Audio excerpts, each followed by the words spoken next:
The largest car carrier ever built slides into a Mexican port with 9,200 electric vehicles packed across 16 decks. Painted on the hull in letters 2 stories tall is the name of a car company, not a shipping line. For 100 years, no automaker owned ocean-going vessels. They built cars and paid specialists to carry them across the sea. Then one company broke that rule so completely that in 20 months it assembled a private fleet of 8 ships capable of moving more than 1 million vehicles a year to ports in Europe, South America, and Australia, without asking a single shipping company for a slot. That company is BYD. And while most of the world was paying attention to battery chemistry and charging speeds, it quietly became the only automaker on Earth with its own deep-sea fleet. What triggered this was a pricing shock so extreme, it sounds invented. In 2021, chartering a car-carrying ship cost about $12,500 a day. By early 2024, that same vessel ran $115,000. China was producing millions more cars than the global fleet could transport, and the small number of companies that owned the boats knew exactly what they had. If you are finding this interesting, please hit the like button, because these videos take enormous effort to research and subscribe so you do not miss the next one. There is a strange mechanical feature hidden inside these ships that almost nobody outside the shipping world knows about, and there is a glaring problem with the entire plan that involves the trip home. But first, you need to understand the invisible industry that made all of this possible. The invisible industry that moves everything. There is a lesson in commercial history that resurfaces once every generation to punish whoever forgot it. The greatest trading powers were never the ones who made the finest goods. They were the ones who controlled how goods moved. Venice dominated the Mediterranean through its fleet, not its looms. The Dutch East India Company ran the spice trade by controlling the sea lanes, not by growing spices. Britain built an empire on the Royal Navy and its merchant marine, not on its factories alone. Whoever controls movement sets the price of everything that moves. For 100 years, the global auto industry forgot this lesson entirely. Toyota, Volkswagen, Ford, Hyundai. Every major car maker built vehicles and then handed them to a specialist shipping company to carry across oceans. The specialists had names most people have never heard: Wallenius Wilhelmsen, NYK, Kane, Hoegh, Grimaldi. These companies operated one of the most quietly profitable niches in global trade, and their success depended on staying invisible. Shipping is the only industry on Earth that measures its success by how completely you ignore it. Between 80 and 90% of everything you own arrived by sea. And you have never spent 1 second wondering how. You only hear about logistics when something breaks. A vessel jams the Suez Canal for 6 days, and suddenly everyone with a phone becomes a salvage expert.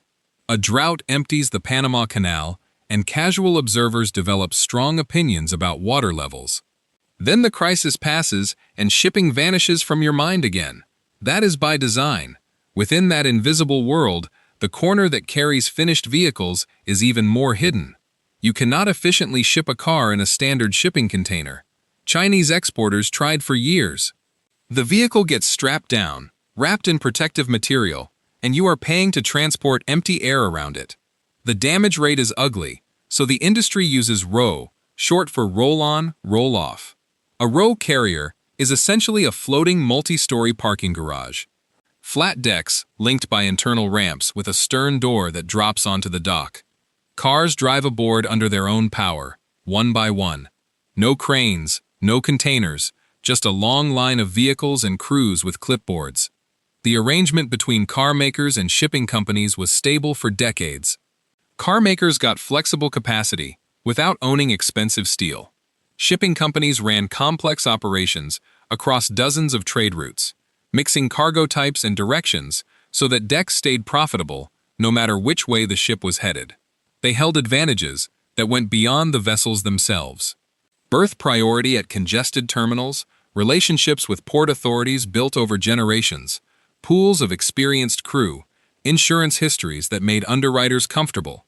It was a closed system with high walls, and for a century, Nobody on either side had any reason to tear them down. The system was so smooth that nobody questioned it, which is exactly when it became dangerous, because hidden underneath all that efficiency was a fragile foundation. The global car carrier fleet had been quietly shrinking for years. The vessels still sailing were getting old, and the order books for replacements were nearly empty. Then China started building cars, at a pace that would break the entire system wide open. The squeeze that changed everything. To understand why BYD felt forced to build its own ships, you need to understand one uncomfortable truth about the global car carrier fleet. Nobody had invested in new vessels in years, and the ships still in service were aging fast. The reason traces back to 2008. The financial crisis demolished car sales worldwide. Shipping companies were stuck with expensive vessels and nothing to carry. Rates collapsed. Orders were canceled. An entire generation of maritime executives absorbed a lesson that became doctrine. Never build a car carrier on speculation. So they stopped. For more than a decade, new orders were basically non-existent. Old ships reached retirement and went to the scrapyard. Nothing replaced them. The fleet shrank quietly, year after year. Nobody noticed, because demand was flat too. Then two forces collided at exactly the same time. First, CO ended, and consumers went on a massive car buying spree with cash saved during lockdowns. Second, China's auto exports went vertical. In 2019, China exported roughly 700,000 vehicles, barely a rounding error in global terms. Then, 311 million in 2022. Then, 4.91 million in 2023, the year China overtook Japan to become the biggest vehicle exporter on the planet. Then, 5.86 million in 2024, and in 2025 somewhere above 7 million depending on whose numbers you use. Now hold those two facts together. A shipping fleet that had been shrinking for 15 years and a Chinese export curve that shot nearly straight up in 4. What happened next is not a mystery. It is arithmetic. Demand explodes. Supply is frozen. You cannot snap your fingers and make a ship appear. Building one takes years. So, charter rates climb. Owners realize their aging vessels are suddenly gold mines and stop scrapping them. Prices for used ships go through the roof. Every automaker that needs ocean transport starts bidding against every other automaker for the same shrinking pool. Then the shortage feeds on itself. As rates climb, owners lock ships into long charters at the peak, which removes those vessels from the market for years, which shrinks the pool further, which drives rates higher. Again, the actual numbers are almost hard to believe. Before CO, renting a mid-size carrier cost about $17,000 a day. In August 2022, Nissan renewed a charter on a single vessel for $100,000 a day. By late 2023, the one-year rate for a 6,500-car vessel hit $115,000 a day. That is roughly a 9-fold jump in about 3 years for a service that had barely evolved in half a century. Think about what that means in practical terms. Renting one ship for a single month now cost about $4.5 million. The expense of moving a car from a factory in Shenzhen to a dealership in Europe was no longer a minor line item. It was becoming a major chunk of the sticker price. And if your entire business model is built on being the affordable option, the ocean was now eating your profit on every vehicle. But the money was not even the worst part. The bigger problem was control. A charter is a contract, and a contract has an owner. If a competitor locks up a vessel for 3 years, it is gone. It does not matter how much cash you offer. It does not matter how good your cars are or how many you have lined up at the dock. Your factory can be running perfectly. Your order books can be full, and your vehicles just sit in a parking lot in the rain. That is the moment the realization hit. BYD was not competing with Volkswagen for customers. It was competing with everyone for space on boats. And that realization set the stage for a decision that would make BYD the only car company on Earth with its own deep-sea fleet. The decision nobody saw coming. In 2022, BYD made an announcement that plenty of seasoned industry watchers considered reckless. It planned to spend roughly $687 million building its own fleet of car carriers, starting with 7 vessels. Founder and chairman Wang Chuanfu stated the reason plainly. China's car exports were surging, and there were not enough ships to carry them. The reaction ranged from polite skepticism to open amusement. Automakers do not buy ships. That is not what automakers do. On January 9, 2024, the first vessel arrived at Yantai Port in Shandong Province to begin loading. She was 200 meters long, 38 meters wide, with 13 decks and a top speed of 19 knots. Her name was written across the hull in letters visible from across the harbor. BYD Explorer Number 1. She took on fuel, sailed south to Shenzhen to fill her decks, and in mid-January departed China, carrying more than 5,000 electric vehicles bound for the Netherlands and Germany. The crossing took 41 days. That first voyage made headlines. What came after is what actually mattered, and it happened fast. December 2024 brought the second ship. January 2025 brought the third, a milestone, because BYD owned it outright rather than chartering. April 2025 is where the story shifts from logistics to spectacle. The BYD Shenzhen was christened on April 22nd. She carried 9,200 vehicles across 16 decks. At the moment she entered service, she was the largest carrier ever built anywhere in the world. A Chinese automaker, with barely 2 years of shipping experience, now possessed the biggest vehicle transport vessel on the ocean. Her first trip went to Brazil. In June 2025, 2 more ships arrived within 4 days of each other, both with 9,200 car capacity. One of them loaded 7,000 electric vehicles and sailed directly for Italy, the UK, Spain, and Belgium without stopping. July brought another. September brought another. That was number 8. 8 ships in 20 months starting from zero. Together, that fleet gives BYD the ability to export more than 1 million vehicles a year on vessels it controls. The company has signaled that number 8 is likely the last for now. But how did BYD pull this off so fast? If Volkswagen decided tomorrow it wanted 8 new car carriers, the answer from every major shipyard would be the same. Get in line. Shipbuilding slots are booked years ahead. BYD skipped the line because the line is in China. In 2025, Chinese shipyards produced more than 56% of all new shipping tonnage on Earth, and captured about 69% of all new orders by weight. That is 16 straight years as the number 1 shipbuilding nation. 6 of the world's 10 largest shipbuilders are Chinese. This is the piece that almost all Western reporting on Chinese electric vehicles misses entirely. BYD's fleet is not a lucky gamble. It is the natural result of a country that spent 20 years becoming the dominant shipbuilder on the planet, now also becoming the dominant car exporter. A European automaker trying the same move would be waiting until the 2030s. BYD was dealing with a yard down the coast. The financial logic is stark. A modern car carrier costs a fortune to buy, but compared with paying $100,000 a day to rent one, it is remarkably cheap to operate. It is rent versus mortgage. BYD estimates that owning its fleet cuts per vehicle shipping cost by 30 to 40%, with potential savings exceeding $1 billion annually. But the savings are not the real prize. A chartered ship is a favor, an owned ship is a fact. And in December 2025, BYD proved exactly what that difference is worth. Mexico had announced new tariffs on Chinese imports, effective January 1. Every Chinese exporter needed to land cars before that deadline. The BYD Shenzhen slipped her moorings in late November, crossed the Pacific through bad weather, and docked at Lázaro Cárdenas on December 21st.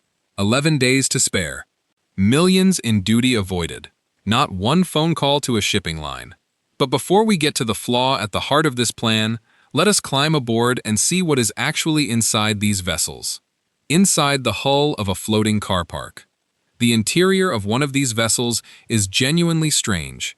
Stand on the dock and look up. A modern car carrier has none of the romance you associate with ships. There is no elegant curve, no graceful silhouette. It is a slab, a rectangular steel box, 16 stories tall, that happens to float. From certain angles, it looks less like a vessel and more like a parking structure that broke loose and drifted into the sea. The rear ramp drops, and on these ships, you will frequently find loading doors at the back, the front, and the side. The more entry points, the faster you can fill it. Then the choreography begins. Cars are driven aboard one at a time by human drivers. Hundreds of them working in a non-stop relay up the ramp along the deck into position. Driver hops out, walks back down, gets in the next car. Some ports use bicycles or small shuttles to ferry drivers back to the dock. Loading a 9,000-car ship is not a quick crane operation. It is hours of constant human movement planned to the minute, because every minute a vessel sits at port, it is burning money. Now, here is the feature that almost nobody outside the shipping world has heard of. The decks move. Modern carriers have hoistable decks. Sections of deck that can be raised or lowered using hydraulics to change the ceiling height between levels. So on one trip, the ship packs in thousands of small hatchbacks with ceilings set low. On the next, it raises the decks and carries tall cargo like buses, tractors, construction equipment. It is essentially a building that reconfigures its own floors based on what needs to move. That flexibility is the single biggest reason the Ro-Ro model works at all. Here is a piece of industrial trivia worth knowing. The standard unit for measuring capacity is called the CEU, or Car Equivalent Unit. It is based on the dimensions of one specific vehicle, a 1966 Toyota Corona. When you read that the BYD Shenzhen carries 9,200 vehicles, the technical meaning is that it holds 9,260 units of space, measured by that old Toyota's size. Electric vehicles complicate all of this. They are heavier than their gasoline equivalents. Their battery packs hold stored energy that a parked gas car does not, which changes the fire risk profile. Most operators now restrict how fully charged a battery can be when the car rolls aboard. Fire detection and suppression systems have had to be redesigned. Insurance companies have strong feelings about this, and those feelings come with high premiums. BYD's newer ships run on LNG dual-fuel systems burning liquefied natural gas, which helps them comply with tightening emissions rules and gives Explorer Number 1 a range of 15,800 nautical miles on a single fill. That is not an environmental gesture. It is a calculation that these ships need to stay legal in European waters for the next 25 years. So, picture the machine, a 16-story floating steel structure carrying enough cars to populate a small town with hydraulic floors that reconfigure on demand, powered by gas, crossing the Pacific at roughly the speed of a person on a bicycle. It is remarkable, and it carries a problem at its core that almost nobody wants to discuss. The half of the voyage nobody talks about. Every voyage a car carrier makes has two parts, and only one of them earns money. BYD loads ships in China and sends them to Europe, Brazil, Mexico, and Australia. Full decks, 9,000 cars packed tight. That outbound leg is beautiful. Then the ship has to come home, and Europe does not send 9,000 cars back to China. Neither does Brazil. Neither does Australia. In April and May of 2025, 3 BYD vessels arrived in Brazil, packed to capacity, racing to deliver before a tariff increase. All 3 departed empty. Tracking data confirms what the numbers suggest. BYD runs its exports on its own ships, even when that means sailing home with nothing aboard. Here is why that stings. An empty ship burns almost as much fuel as a full one. It still pays the same crew, the same port dues, the same insurance, the same canal fees. Every nautical mile of that return trip is pure loss, subtracted from whatever the outbound leg earned. This is not a minor issue. It is the issue. It is the entire reason traditional carrying companies exist in the first place. The established carriers like Wallenius, Wilhelmsen, NYK, and Hoegh survive because they never rely on a single customer or a single route. Their vessels carry Japanese cars to Europe, European machinery to the Middle East, used vehicles to Africa. They spent decades building the connective tissue that keeps decks full in both directions, so a ship is never wasting fuel on an empty return. BYD has so far chosen speed and control over that kind of efficiency. While export volume is doubling every year and the priority is beating tariff deadlines, that is a defensible trade-off. But it is also the weakest point in the entire strategy, which is why a phrase BYD used back in January 2024 keeps echoing. When Explorer Number 1 set sail, BYD stated that the vessel would be open to partners while serving BYD. Think about what that means. The fleet is not just infrastructure, it is a product. BYD can sell deck space to other Chinese automakers. The same automakers it is fighting for customers in Europe and South America. Your competitor is now also your landlord. That is exactly why BYD created a dedicated logistics subsidiary, with reported plans reaching into port operations and broader shipping services, rather than simply running 8 boats for itself. Because the moment those return voyages start carrying someone else's cargo, European industrial equipment heading back to Asia, other companies' vehicles on routes BYD already serves, the fleet stops being a cost. It becomes a business. A car company that accidentally builds a shipping line is something the world has not really seen before. And BYD is not alone. SAIC has moved into logistics. Hoegh has done the same. Chery, which exported 1.34 million vehicles in 2025, more than any other Chinese automaker, has expanded into shipping services. This is not one company going rogue. It is an entire national auto industry deciding it would rather own the boats than beg for space on them. Which raises a much larger question about what this means for the future of how things get made and moved. The bigger picture behind the fleet. Step back from BYD for a moment, because something larger is shifting. For most of the 20th century, the dominant model in manufacturing was specialization. You focus on the thing you do best, and you buy everything else from whoever does it better. Ford does not smelt its own steel anymore. Apple does not own the factories that make its chips. This approach is efficient, logical, and for about 40 years, it was completely correct. But it relied on one assumption. The things you chose not to own would always be available when you needed them, at a price you could predict. The last 6 years have dismantled that assumption piece by piece. Semiconductor shortages in 2021, shipping capacity crises in 2022 and 2023, Red Sea disruptions from late 2023 when major shipping lines suspended transits, and the Asia-Europe route added 2 weeks detouring around Africa. Then tariffs, port fees, and retaliatory charges piling up. In October 2025, the United States imposed fees on Chinese-built vessels. China responded with fees on American ones. Both were dropped within weeks, under a trade truce. That whipsaw is the operating environment.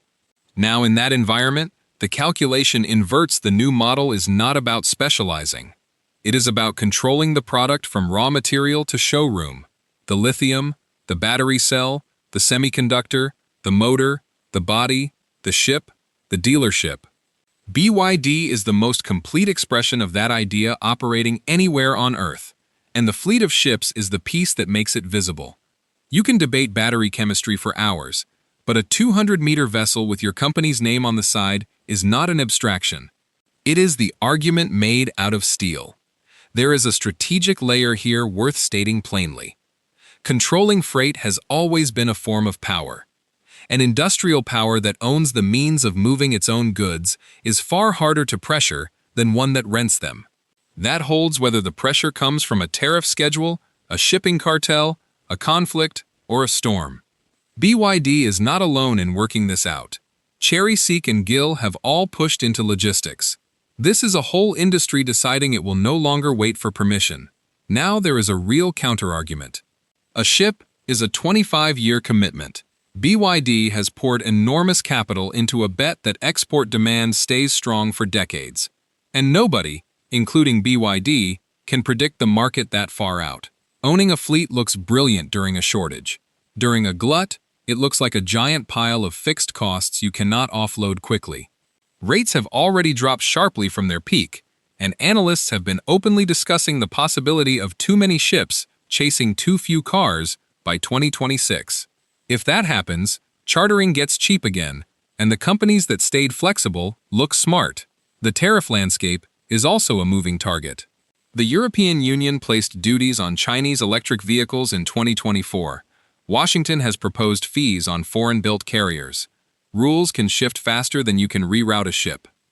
BYD is also building factories in Brazil, Hungary, Thailand, and Uzbekistan. Every car made locally is a car that never needs a ship. There is a plausible future where the fleet becomes less essential, precisely because BYD expanded so successfully. But strip away the caveats, and here is what remains. A battery company that became a car maker was quoted $100,000 a day for a boat decided it had had enough and bought 8 of them. It gained the capacity to move more than 1 million cars a year across oceans without a single conversation with a shipping line. And it still has not solved the return trip. Nobody covered this properly, because it happened in a corner of the world economy that only becomes visible when something breaks. The thing is, nothing broke, and that is exactly why you never heard about it. If this gave you something to think about, please hit the like button. These videos take serious research to put together, and your support genuinely helps. Subscribe and turn on notifications so you do not miss the next one. There are related videos on the screen right now if you want to keep going. So here is the question for the comments. A car company buying its own fleet of ocean-going ships. Is that the smartest industrial move of the decade, or a gamble that just has not caught up with them yet? Let me know, because I read every comment.